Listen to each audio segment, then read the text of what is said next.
introduce myself, and Birgitta has requested that I'll briefly talk about the board as well, then describe the new structures that we put in place, and then we'll focus on the Diversity, Equity and Inclusion Committee and the different forums.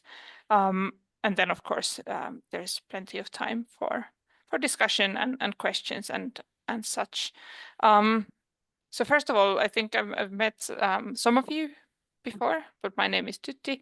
I'm the current president of EBU since February. It's been some busy months getting into this new role and sort of trying to find my feet after long period with people from different cultures and different generations. And yeah, it's my first time in this kind of a role. I'm also in the board of the Finnish Federation for the second term.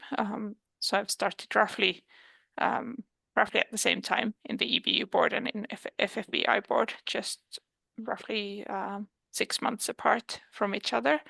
I'm 37, and I work as my day job. I work at the local university in the business school as a quality assurance and accountability specialist. So basically looking after different kinds of management processes and the quality of such. And I think it provides also some skills for the work with EBU.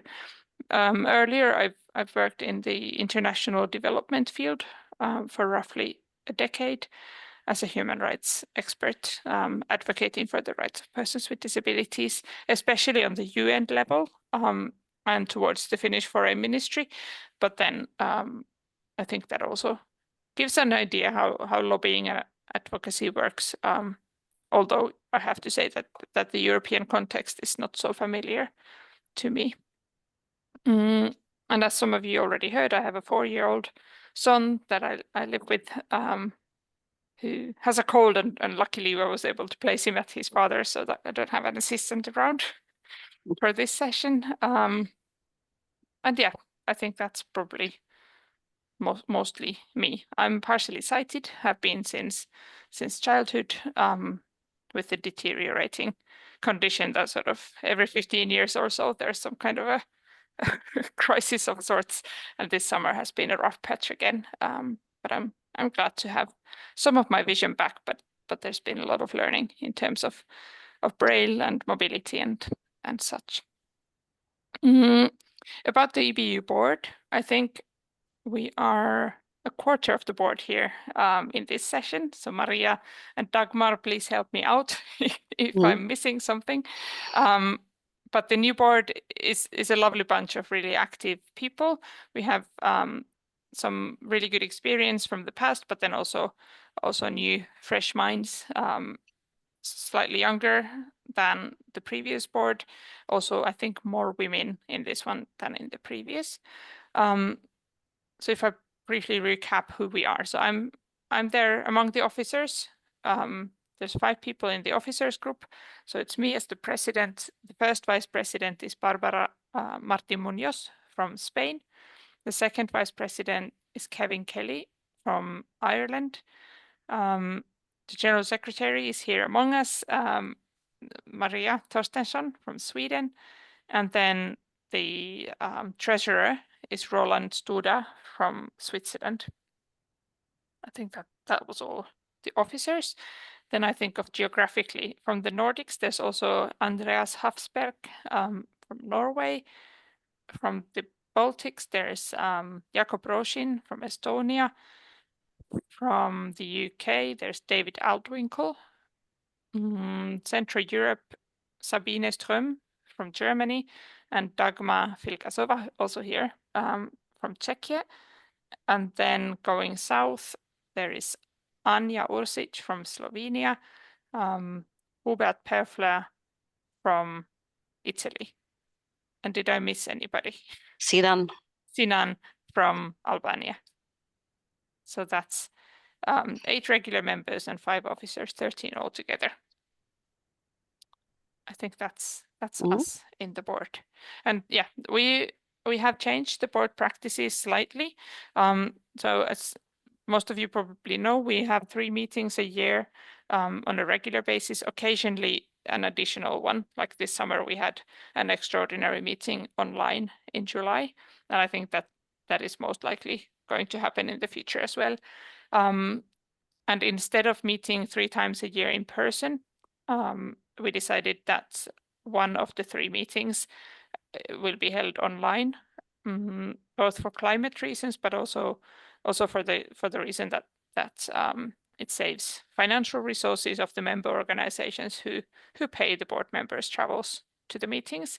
And I also think it makes it more equal for different people to consider taking part in the board meetings, because if people are employed or they have a family or other commitments, it's sometimes hard to take 3 weekends out plus the travel days to make it to a meeting. So I think this is an experiment, and we'll see how it works. Currently, it looks like we will meet twice in person in the spring term, and then the autumn meeting will be online from next year onwards.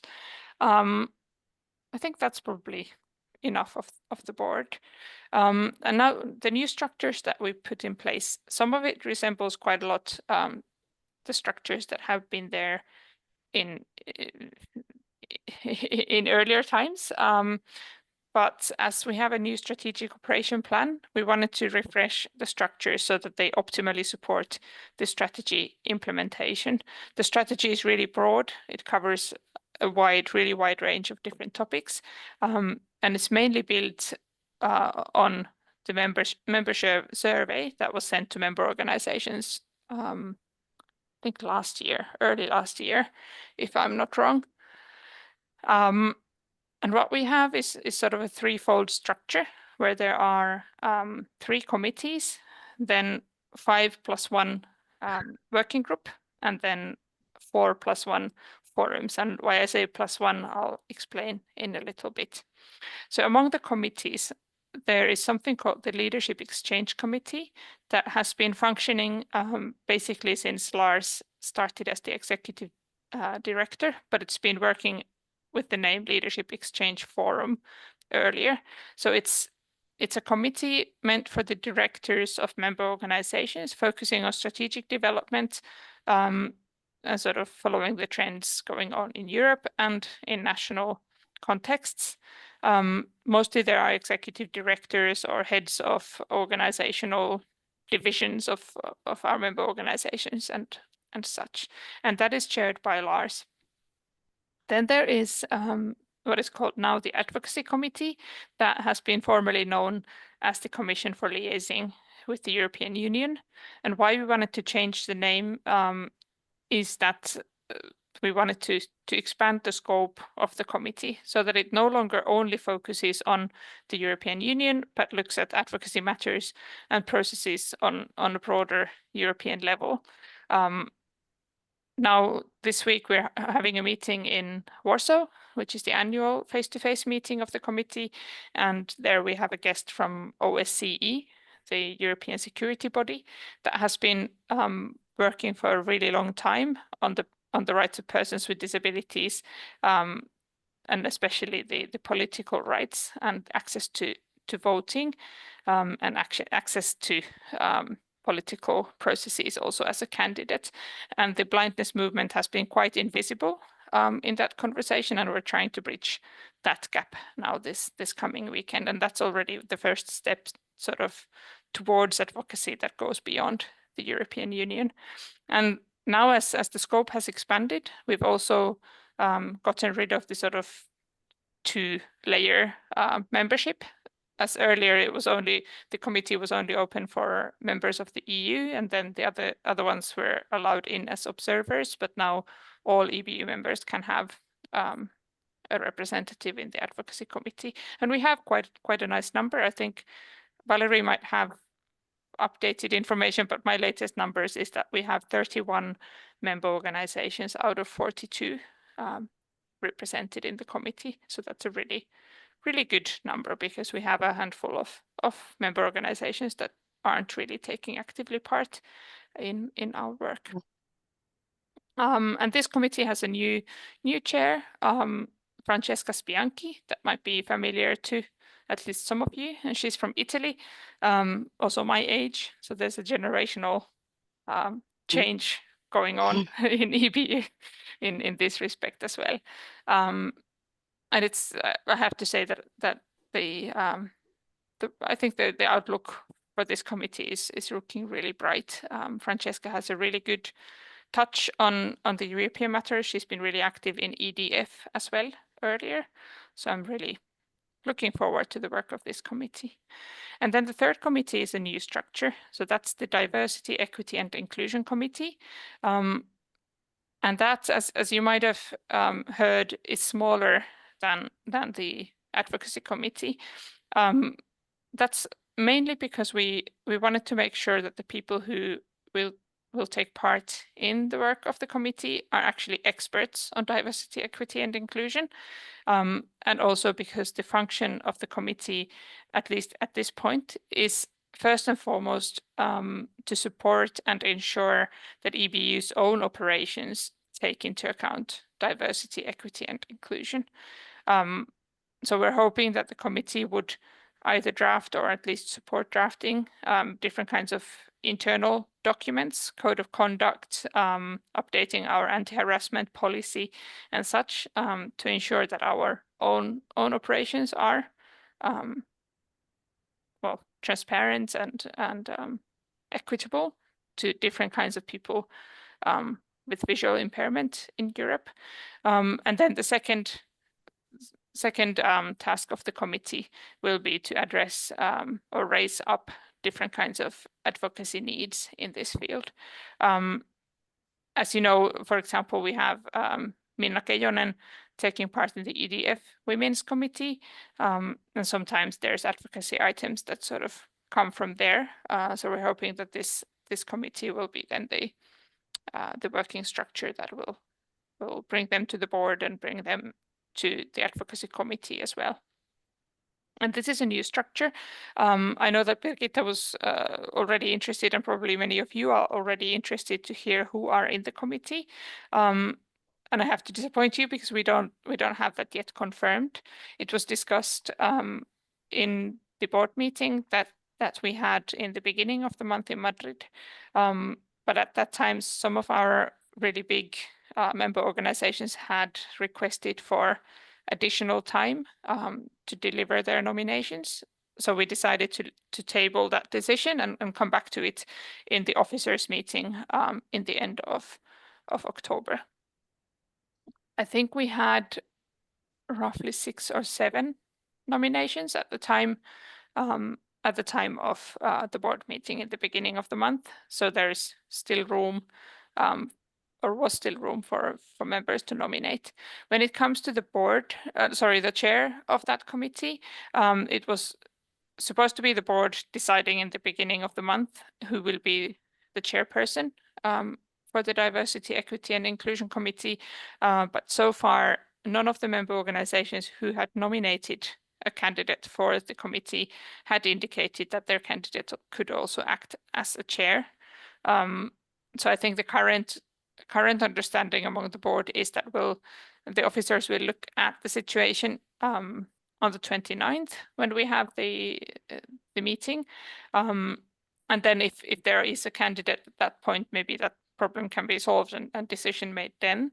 But if we still are in the situation that we have a committee with no chair, we will then approach the committee members and their sending organizations asking them to consider who could chair the committee for the 4 years.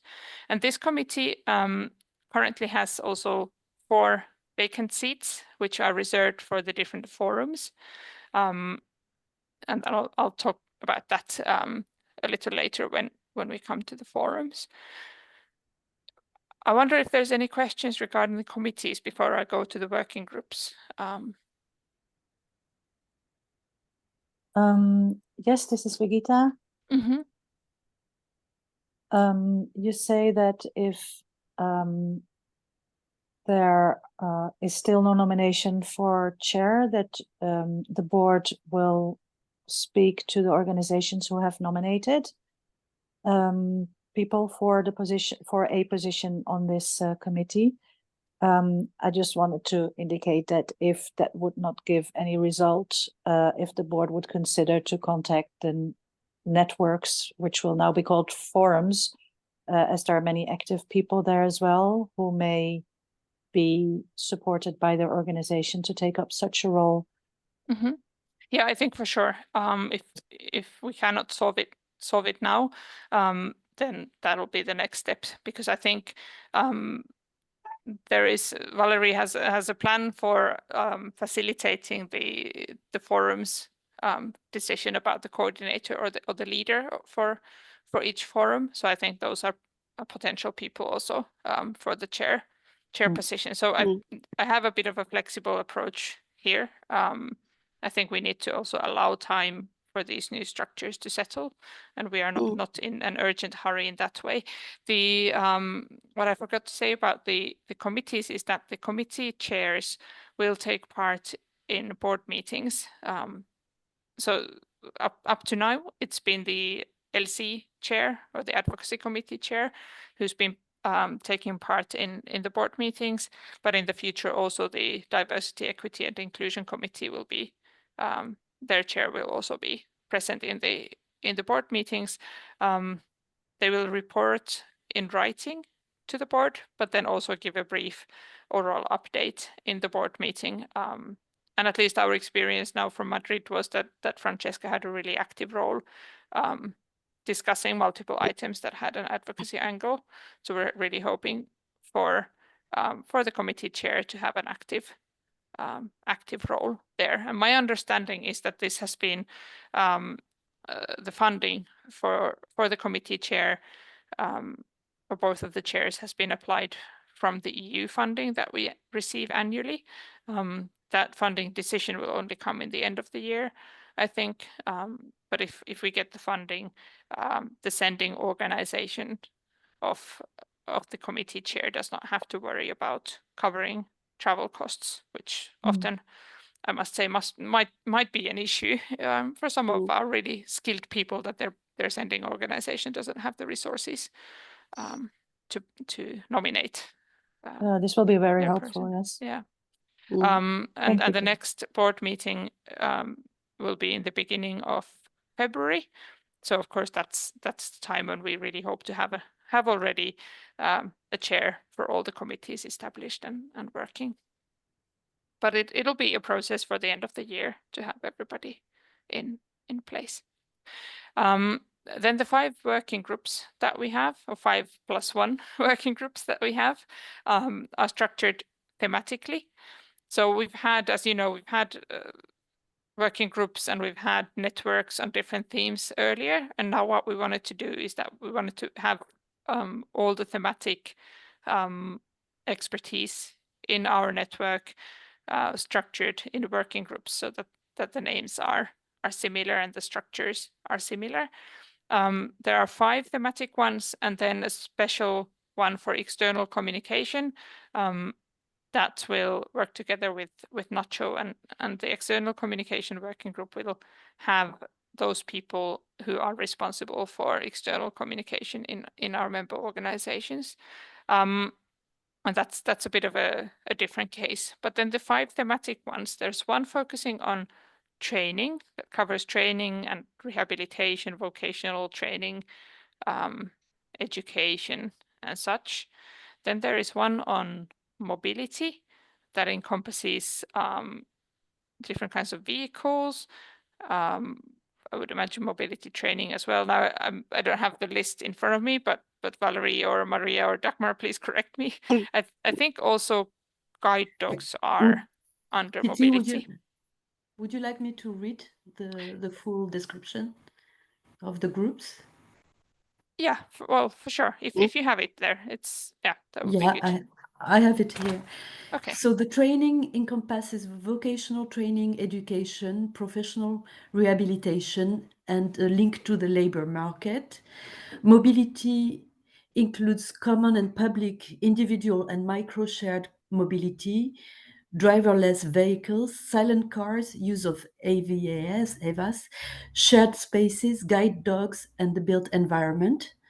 Accessibility is the accessibility of goods and services, including social services, sports, leisure and culture, mental health care and healthcare, public services, and political participation, assistive technologies, audio descriptions, employment, labor market access. The task force on accessible payment is linked to this working group. In the digitalization working group, you have things like pulling together specific expertise on issues of technology, ethical AI, customer protection. And we have the existing Braille working group, which is already very active and promotes the Braille and Braille literacy as essential tools for the autonomy of blind and partially sighted individuals through regular campaigns and webinars. And I'll let you take over. Thank you, Valerie. And if I'm not wrong, the accessibility working group is the biggest one of these.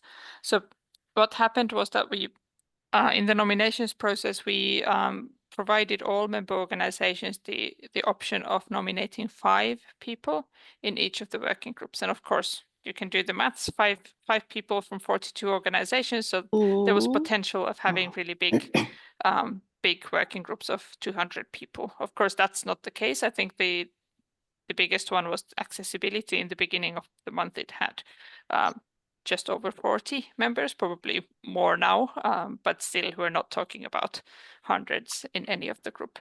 And as you can see, many of the groups are thematically really wide, especially the one on accessibility. But the working groups will also have the freedom to structure their work so that they can sort of split into task forces focusing on specific topics. The membership in these working groups is based on nominations by the member organizations, but as we know that we have had sort of specialist experts or professional experts taking part in our previous structures that have expertise in a given topic but are not linked to our member organizations. So the working groups will also have a chance to invite external experts to take part in the work of the working group if they deem that necessary. So there is some flexibility there. Yeah, but these are sort of the thematic items. Then the forums are 4, and these are based on sort of, as I would like to call it, intersectional identities. So different kinds of identities that people can identify with. There's a group for young people that is, the age limit, I think, is 30. Is that the case, Valerie? Yeah, 30. Then there is a forum for older persons that is open for people over 60. Then there is...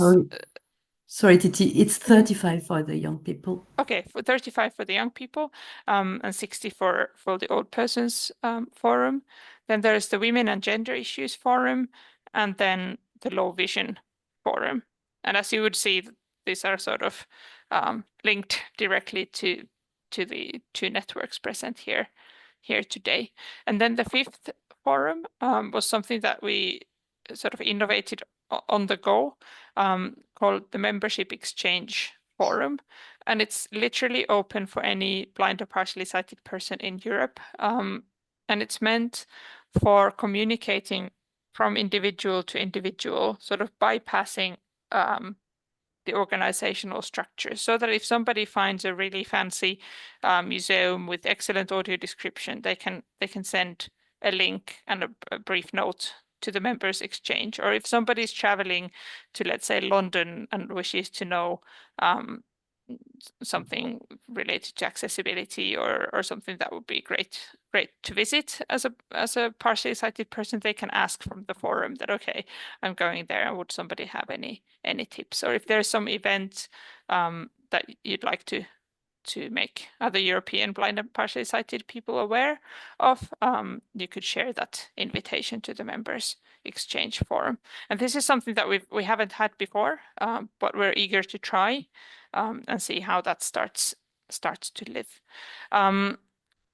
The membership to the forums in general is open to everybody.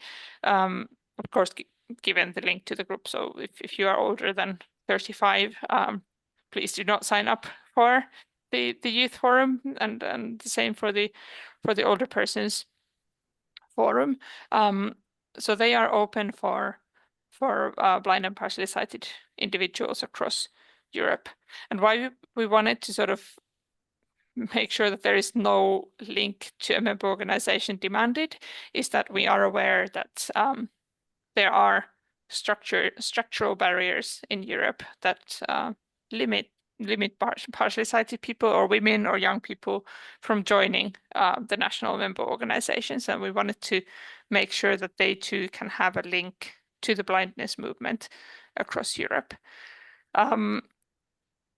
Now, what is my thought, which is not in place yet, but my thoughts about sort of how do we then do it in the future, because we don't want to only establish these forums now and then have them fixed for 4 years, but we want the access to be sort of on a rolling basis, so that when somebody stumbles into EBU and finds out that there is a youth forum and they wish to join, they have the ability to do so also in between assemblies and during the years.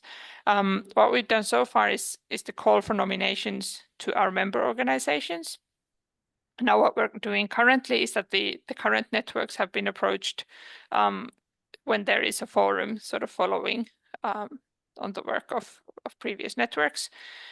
So you have been approached with I think a link to a form, online form, where you can sign up for the new forums. But surely if there is an accessibility issue, all of this information will end up on the membership officer's desk, so on Valerie's desk. So I'm sure that if you are not able to fill in the form but do wish to take part in the forum in the future, you're more than welcome to just be in touch with Valerie.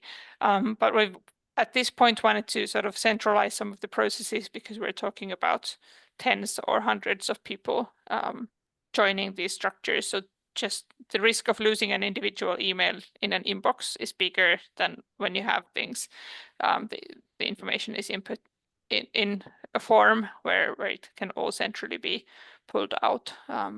But in the future, what I'm thinking is that we would have a description on the website, a description about all of these structures and the membership of these structures, and then instructions on how to join the ones that are open for anybody freely. So we're hoping to sort of provide multiple routes into the forum. So also in the future, if you get to know somebody who would be interested in joining, you can send a message to Valerie, or if somebody hears about these forums through the member organizations can be in touch with the office in Paris and ask for the person to be added to the forum. And then there is the sort of direct way of contacting Valerie via email in the future. But at the moment, the volume we are handling is quite large, and that's why we've tried to create these centralized processes.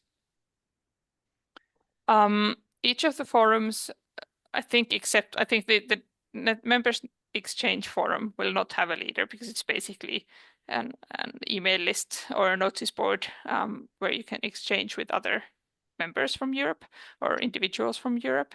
But the 4 other forums will have a coordinator chosen internally. My understanding is that the board agreed that the coordinator should have a link with an EBU member organization. So that's the sort of only condition, that somebody who's completely external to the EBU member structure couldn't be leading a forum, but could of course take part in the work of the forum. So the coordinator will automatically have a seat in the Diversity, Equity and Inclusion Committee. And in case we cannot find a chair from from those candidates nominated to the committee, I think it's an excellent suggestion that we would then reach out to the forum coordinators to see if one of them could be supported in that position. But the forums can then also plan their work independently, but the coordinator will sort of see that the work comes together and gets reported further on, so that the Diversity, Equity and Inclusion Committee sort of knows what is being done around the community, but also knows if there are issues arising. As we know, different kinds of trends might arise regionally or might arise on a country level. So the coordinator is sort of the person who has the pulse of the European movement, sort of what is going on in terms of older persons with blind, who are blind or partially sighted in Europe, and would be able to summarize information that is going on in the community.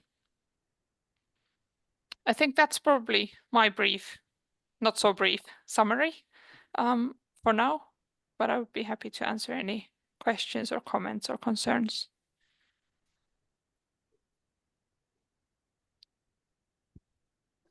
Maria Sjötång. Mm-hmm.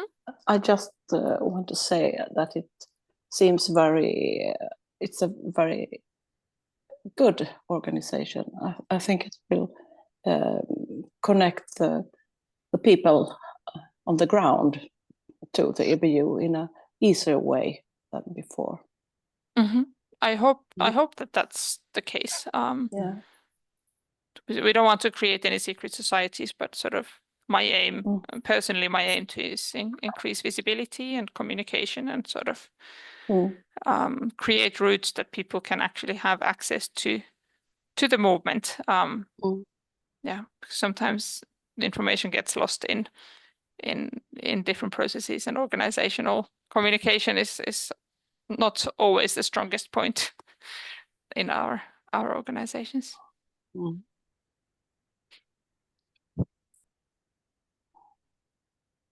Anyone else? Otherwise, I'll have a question. It's Birgitta.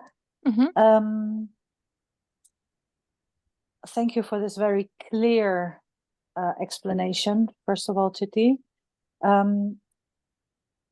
Another suggestion, as you're speaking about communication and connecting, which this structure is clearly fostering and is the aim of it.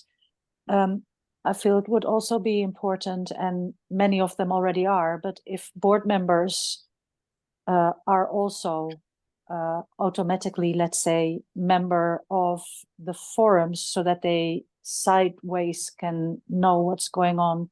We already have several board members, current board members on the Low Vision and on the Women's Network, which will be forums later on. Also to have this connectivity and to feel that they, apart from the official reports and the connection that the board will have with the leader of this diversity committee, which I think is a very good improvement, also for the board to get quicker and fuller information than up to now about this specific activity. And at the same time, for members of the diversity committee to somehow be connected or even represented. And I suppose that the board is also looking at that when they receive nominations from the national organizations to the other thematic working groups, so that also diversity is represented in the different themes of the other working groups. Mm-hmm. Yeah, this is something that we actually communicated within the board last week, is that Valerie kindly provided a summary of the structures where board members were present at the moment. And we have some who are very active. I think, for example, Jakob has joined more or less every structure that he's allowed to join. And then there are some who have sort of picked more strategically. And I think at the time, Valerie can maybe correct me if I'm wrong, but I think roughly 2/3 of the board members have signed up for different structures. Great. Yes, it's improved slightly since we sent the table to the board. Now we have a representative in every structure, at least one. Yeah, every structure has That's at least good. one board member, and I think we will push for more. But we also have some board members who struggle to, I don't know if it's a struggle to use email or a different kind of a working culture, but I think it's something that we as a community also need to sort of push in the future, is that we elect people who have the capacity to actually take part in the discussions and in the decision making, not just attend meetings with poor or thin participation and preparation. But this is the situation that we currently live in, that I don't think we will get to the point where we have 100% of board members taking part in the structures, but I think close to 100%, hopefully. I had something in my mind. Yeah, regarding the nominations to the working groups. This time around, what we did was that we only asked or allocated the 5 seats for each member organization and left it to the member organizations to decide who they nominate. So there's no, the board is not sort of shortlisting or picking people, but each organization automatically has the 5 seats in each working group if they wish to use all of them. Not all have nominated 5, but I think that's definitely something that I would be interested in looking at once the structures start working. Is that okay? How did we do? Do we have, for example, is the digitalization working group only occupied by men in their 30s, 40s, and 50s, or does it have a more diverse population? And I think that's maybe something that the Diversity, Equity, and Inclusion Committee could also have a look at, and maybe make a recommendation for the next time around, so that we can, for example, allocate all members with 4 or 6 seats that need to be filled on some kind of a diversity perspective in mind. Now what we were asking for was that they nominate people who, the criteria was that they have expertise in a given topic and that they are able to actively take part in the work of the working group, because we don't want to have structures where we have a handful of active people and then 50 people just following the email list without ever saying a word.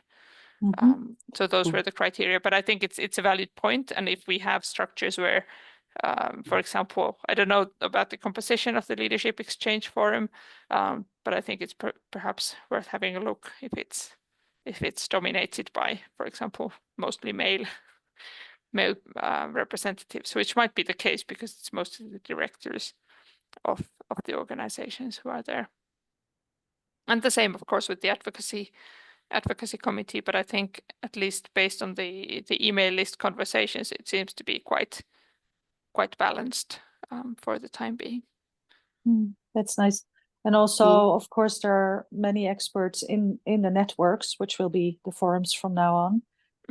So perhaps an alternative could be that this has been done before as well, that each of the diversity networks have a representative or a link person appointed, the knowledge and to the working groups, to the different working groups, and who then is in touch with the chair of these working groups, so that communication flows and that they can also bring in the diversity aspect and perhaps help out if, for example, a working group is all male and people who are blind, to ensure that there's also the low vision aspect taken into account. And perhaps it would be helpful for a task force within that working group to provide a number of experts from the low vision forum then, for example.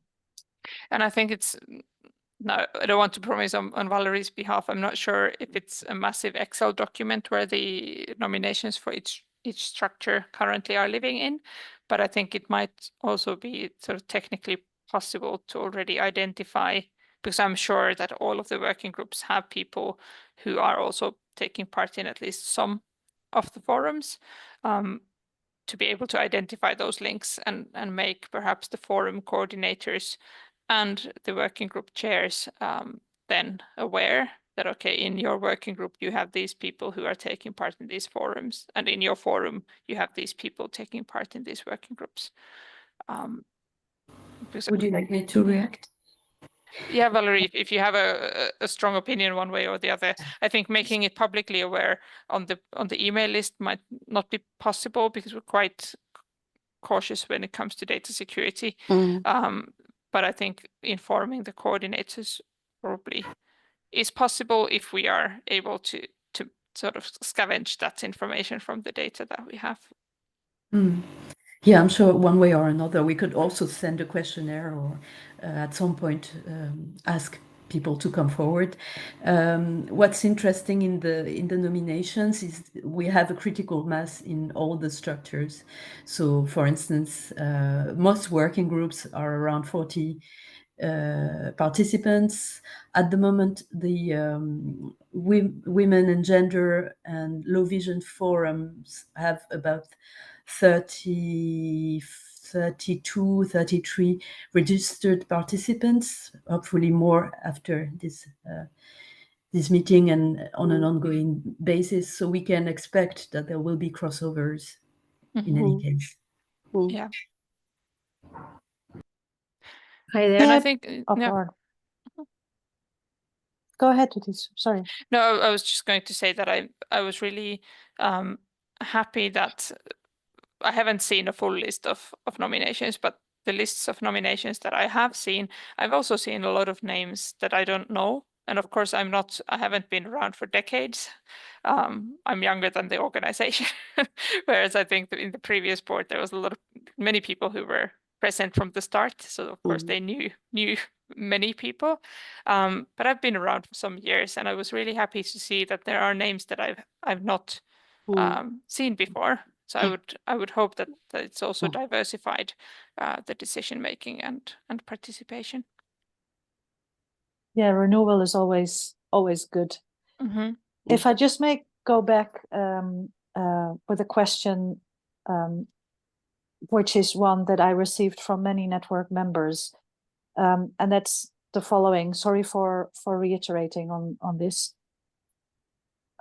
Since the EBU office already has all the information of the current network members in the low vision and women, then specifically where the question came from, the current network members that wish to subscribe, say continue by subscribing to the forums of women and low vision, would it not be possible for them to simply send an email to Valerie and say that they wish to continue, so their data can be copied and pasted into the new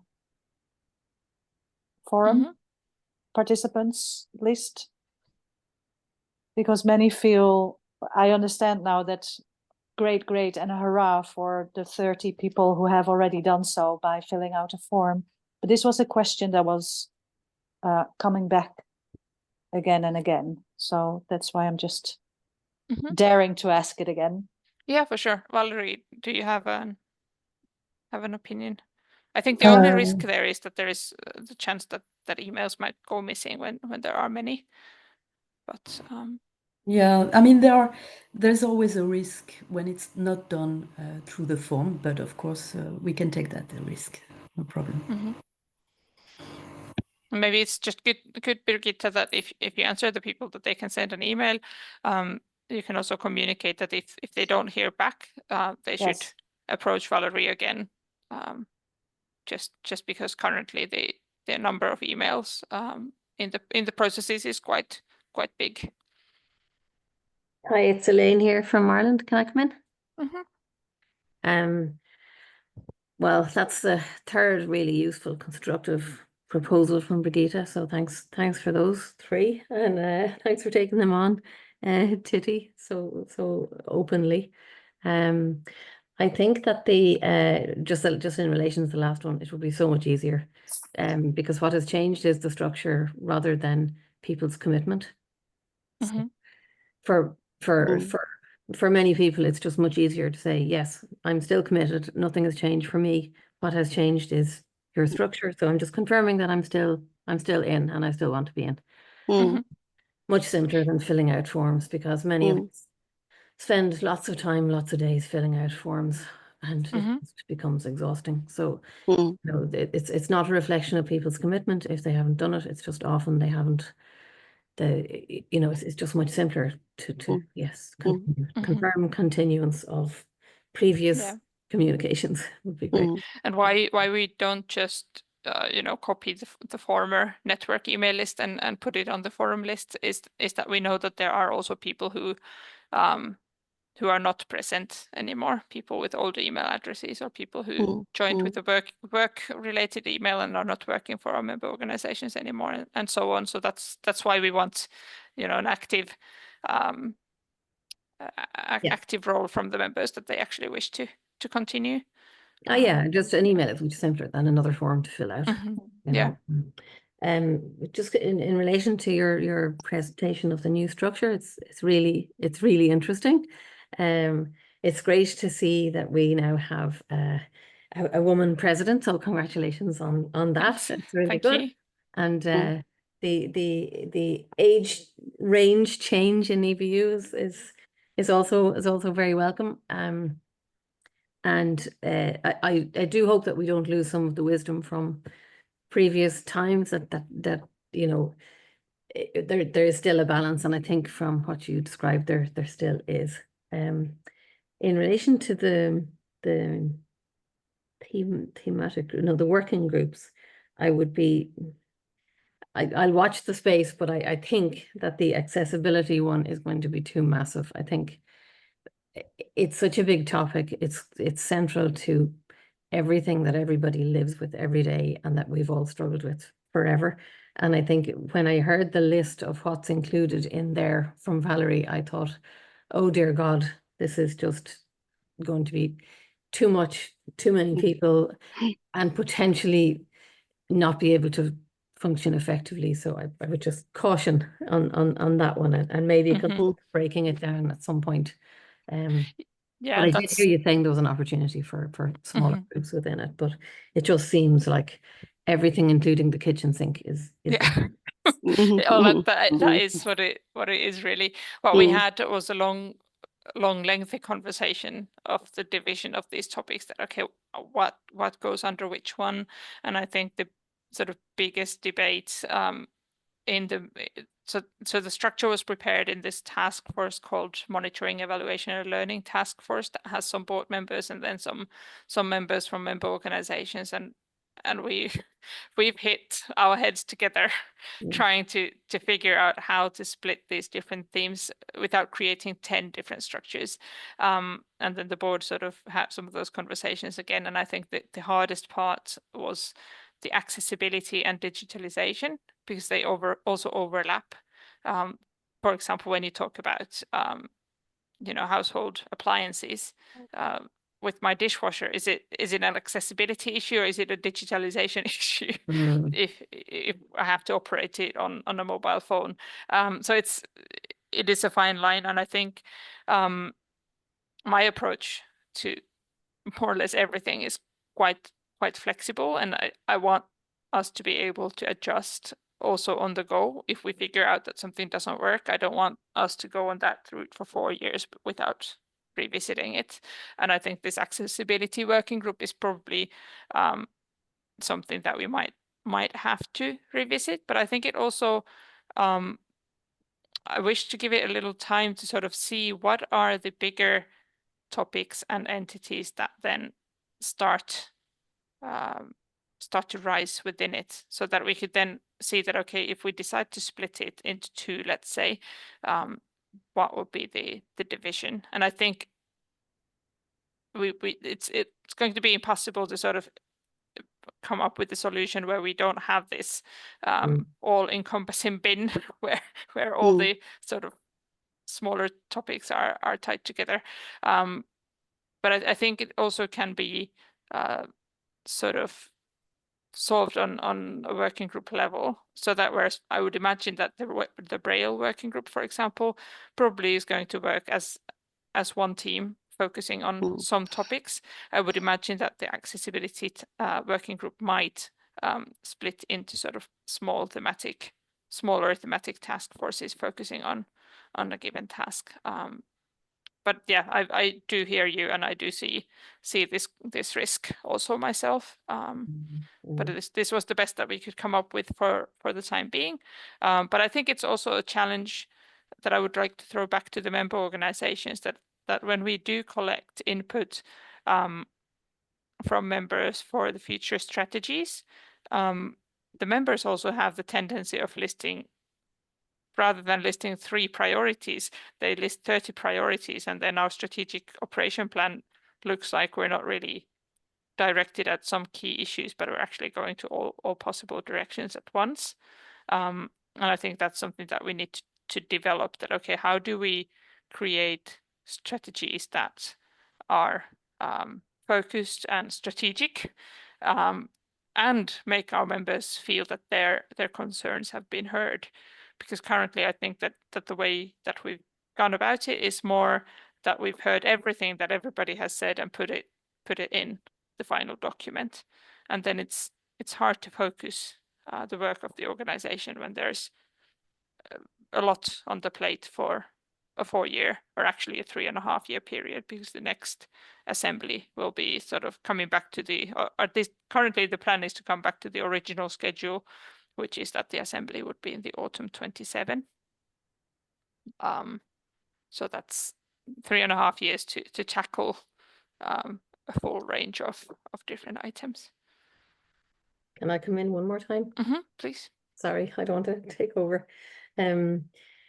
I suppose part of that is that member organizations tend to be autonomous bodies in their own country with their own cultures and priorities. It's not that EBU was there first and then all these member organizations were established. So they're there as separate entities who are members of EBU. So that might explain some of that.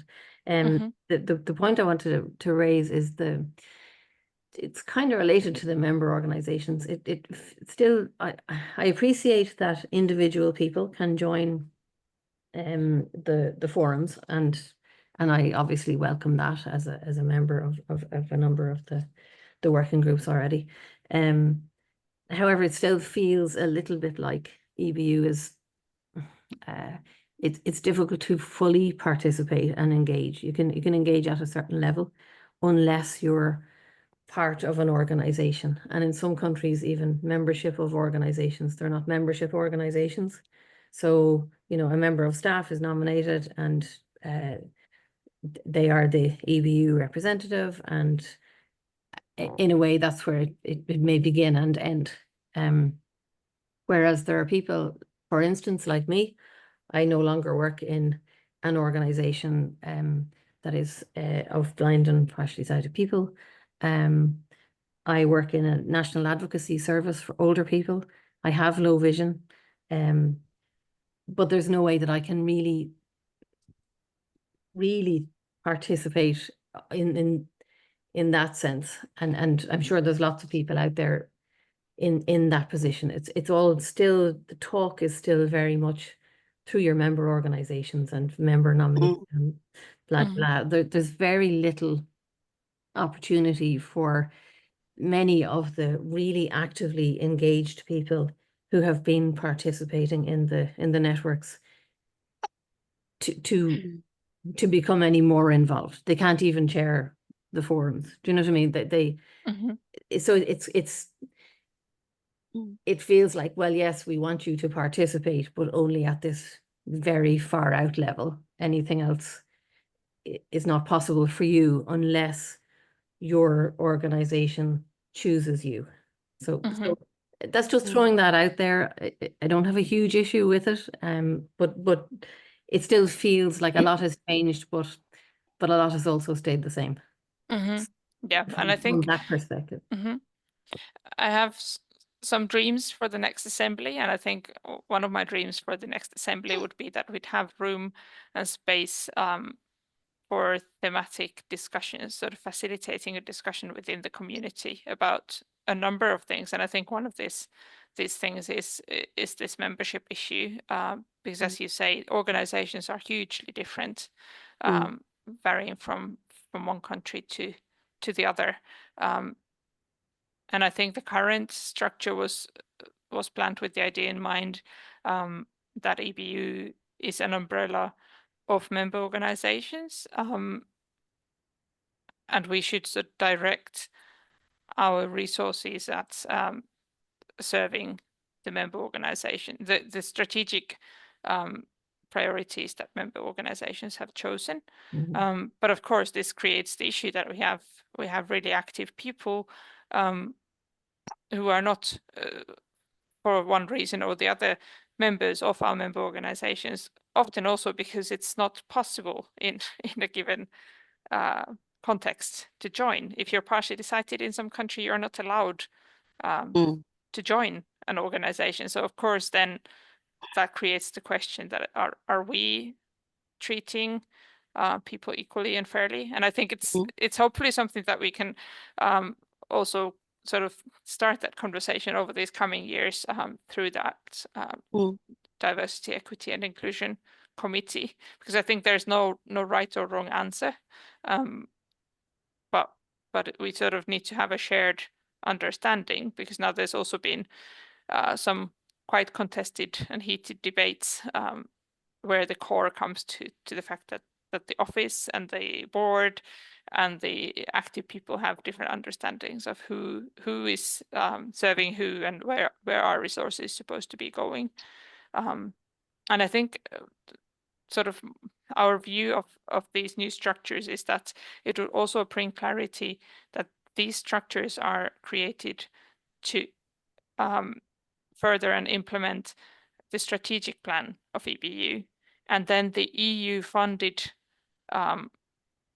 sort of project work is sort of inside that strategic work, because now, at least my observation over the past years, is that we've often followed really closely how the EU or the European Commission funded project work has been going, but we've rarely revisited as a board the EBU strategy.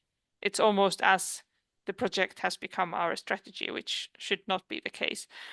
So I'm hoping that now, as we're going to prepare for the next funding period, we don't yet know if it will be a 3-year funding period from the European Commission or a 4-year funding period, but I'm really hoping that these new structures would be able to identify the sort of core activities that we want or need funding for, so that we don't end up having parallel structures, because that's also happened in the previous years, that we've had a network on a given topic, and then we've had a smaller working group or task force implementing the project activities, and these have not always communicated too well with each other.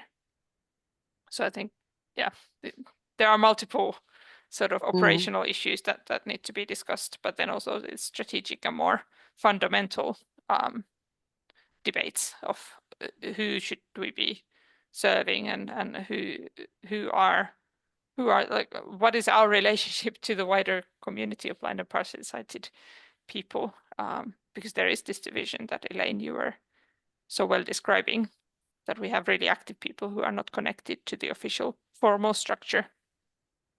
Yeah, and I appreciate your response. It makes perfect sense. However, having facilitated a number of low vision working groups, it's a huge issue for a number of people who are excluded from their national organizations, which means they're pretty much automatically excluded from EBU. But maybe if what you're saying is the case that EBU is purely an umbrella body of organizations, then instead of saying the voice of blind and partially sighted people in Europe, maybe it should be now saying the voice of, organizations of blind and partially sighted people, because there are so many people excluded from those organizations, and therefore also from EBU. Anyway, Mhm. it's just, I'll stop that. Yeah, and I think like my vision would be that we would be genuinely representing the whole community and not just a splinter of the community. But I think then that also sort of sparks a further conversation about the membership of EBU, that okay, if there are countries where there are parallel organizations, because we know that we have Germany is joining EBU with, I think, a consortium that is also an umbrella of multiple organizations, and then in some other countries we have 2 or 3 really strong organizations, and for some historical reason one of them is the national member of EBU and the others are not, and it's not always clear if it's the strongest or the most representative organization, or is it just that somebody happened to be around in the late 80s when they got to know that the EBU exists and decided to join. So I think it's again a fundamental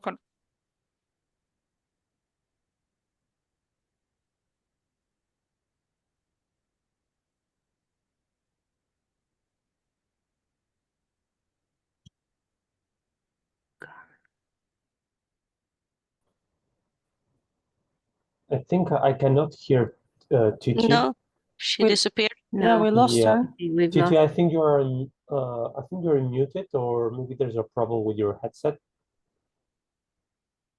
the headset. Do you hear me now? No. Now, Yes. yes, yeah. No? Welcome back.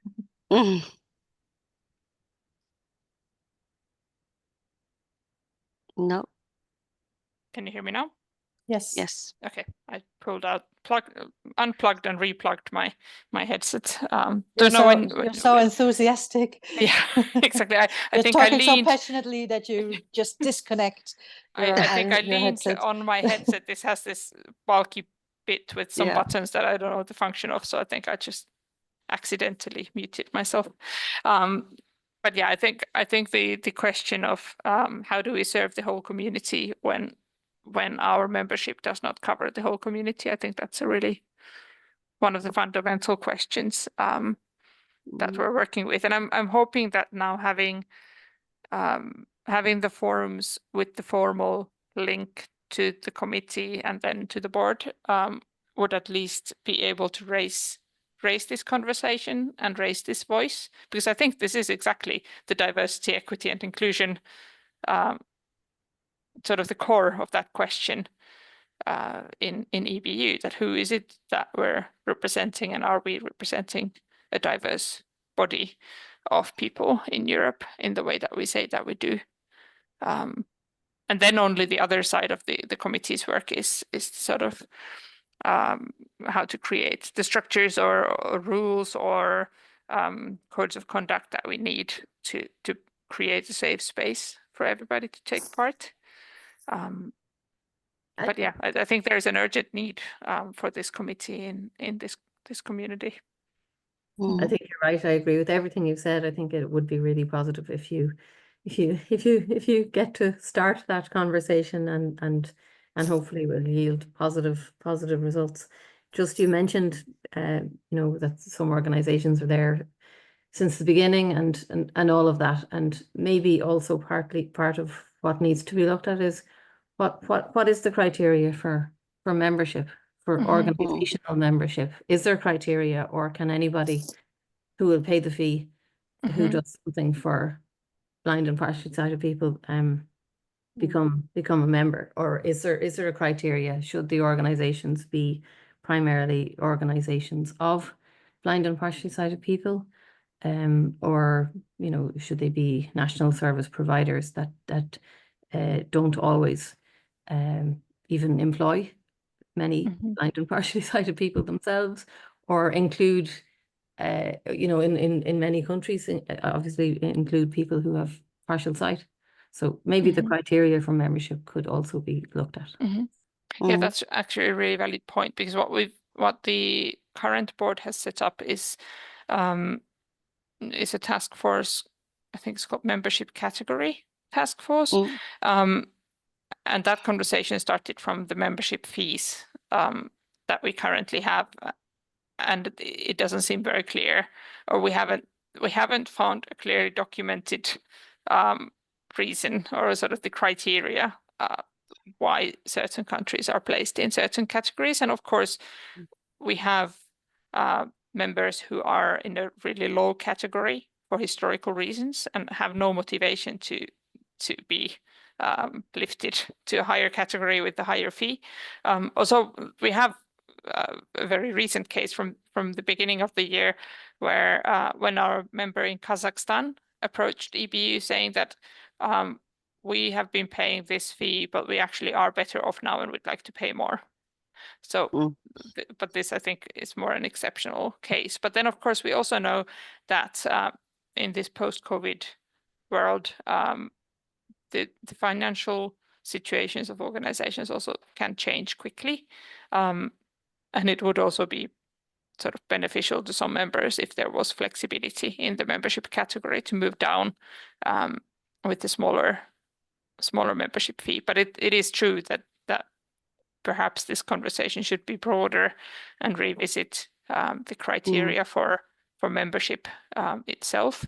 There's been, as part of this task force work, there is a discussion that what are the criteria for associate members. We have some European foundations, for example, who are interested in becoming associate members, but they are not organizations of persons with disabilities, not often organizations purely for persons with disabilities either. So we don't want to have them as an associate member, but we don't have a third category for the time being.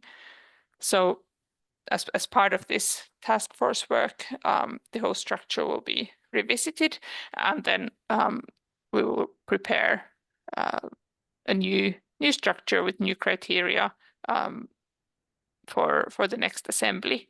But I could also take it to the board, or can take it to the board and our treasurer, who is, I think, leading that task force, that the whole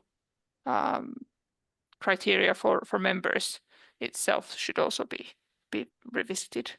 So if we have a country where we don't have a national member who can actually request to become one. That is a really good point. Tytti, it's Birgitta. It's a joy listening to you, and it's so motivating and so inspiring, and a discussion like this, which is so constructive. As far as I'm concerned, it could go on for another 2 hours or even for a day. But we are already over time, and I would like to be respectful on the one hand, but on the other hand, the flow is so positive and so honest and constructive that I don't know what time people have available, but what I feel for sure is that this kind of meetings with you, Tytti, and we are aware of your very busy schedule and agenda, but you're so open and so you're a good listener and a good explainer, which is really super, to revisit and have more of these kind of conversations with you from the forums, and then hopefully perhaps from the diversity committee, so that all different groups are represented, for you to get input and feedback, but also for our work of the forums and the diversity committee to receive your information and feedback. And it's important to have the possibility of having this direct conversation with you. And I really appreciate you taking the time to meet with us, and to get to know each other. And I understand as someone who wants to speak very shortly. And I would also like to say, if people have to leave, if you have further questions or remarks, I have a couple of more, but I don't want to take up that time. Do send it either through the network and forum lists. The networks are still up until the end of the year. So put your questions either through the network or directly to me, and I will collect them and then share them both with the network and with Tytti.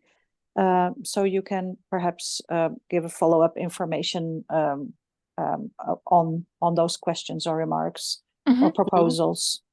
Sure. If Polona wants to go first, then I can then say something. Sorry. First of all, thank you, Tytti, very much for this presentation, for all words, and for your precious time. And also thank you for everybody that you expressed some concerns, questions, etc. I just have to say that in many points I agree, especially with Elaine, what you pointed out. And on the other hand, Tytti, I completely understand what EBU wanted to do with this structure, and I think it's very interested, as many people already said. But to be completely honest, and please, apologies, but in terms of low vision, I would say, or I feel it's a little bit a drawback, to be completely honest, because especially as Elaine said, many people don't have chances to be member of the organizations. But with, in a recent couple of years, so much hard work was done also, around Brigitta and Elaine, in terms of, how to boost low vision community work, and how to let's say, how to advocate for better opportunities.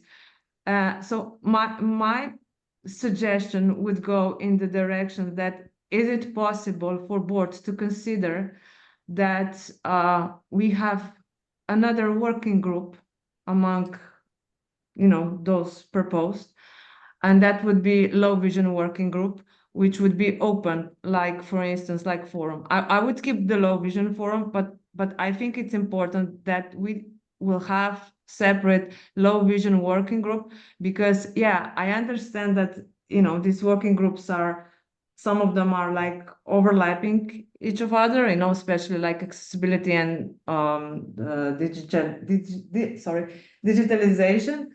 But I feel so strong, and from my experience, I know with working with low vision, I think that maybe for before the next assembly, maybe we could do that, and that especially people with low vision have more chances to be active regardless of membership of national organizations. This is just my proposal, and sorry, I don't want to be very critical. I don't want to be pessimistic, but it's just my honest opinion about that.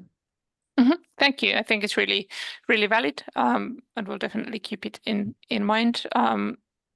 We have, at least so far during this year, talked about these new structures and the way they work in all of the board meetings, and I'm quite confident that will not stop from now that we have the new structures.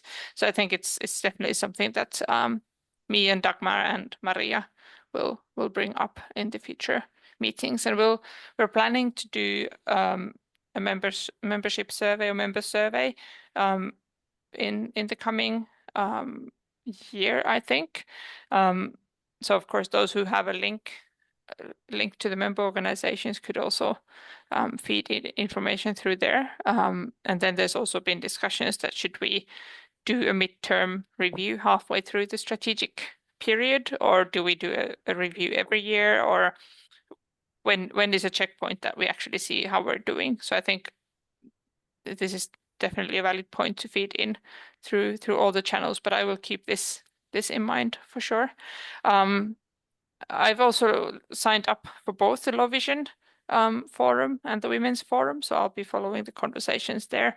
And please feel free to reach out to me anytime. I have the same email address as the previous presidents, which is ebupresident@euroblind.org. I will answer from my personal email, but anything that's going to the president's general email address lands in my inbox, so you can reach me through there. And I wish to be more of a facilitator type of a leader, guide on the side, not a sage on stage. So I actively wish to climb down from any podium that I've been put on. Thank you very much. I think there are very many different expectations and many kinds of roles the president has also in the national movements. And I come from a very low hierarchy background. So that's where I intend to spend my time. I don't want to be on a podium for 3.5 years.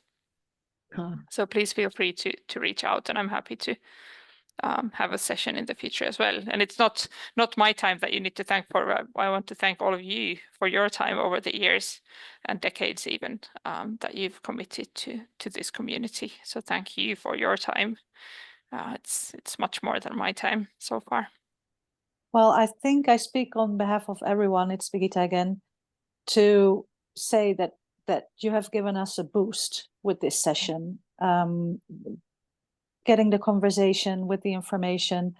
But it's I think you created a momentum again in which we feel represented by you and appreciated and valued and part of the organization again. And I think that's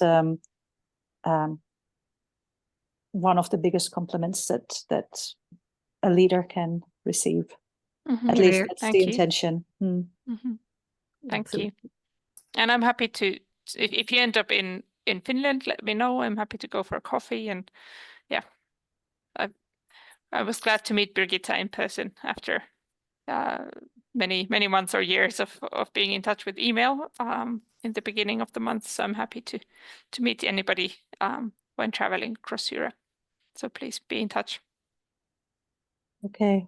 Well, thank you, Tytti. Thank you, everyone. And again, let's keep this momentum, and we will try and organize, Minna and I, some other meeting perhaps to continue this discussion within the networks. And I will try and write some information to the networks from this meeting of today. Minna sends hello to everyone. She sent also her apologies. She could not join us today. But good wishes to everyone. And I think we should leave it at that. So yes. Thanks everyone so much, and have a lovely day. You too. Thank you. Thank you very much. Thank you. Thank you. Thank you. Bye. Bye. Bye.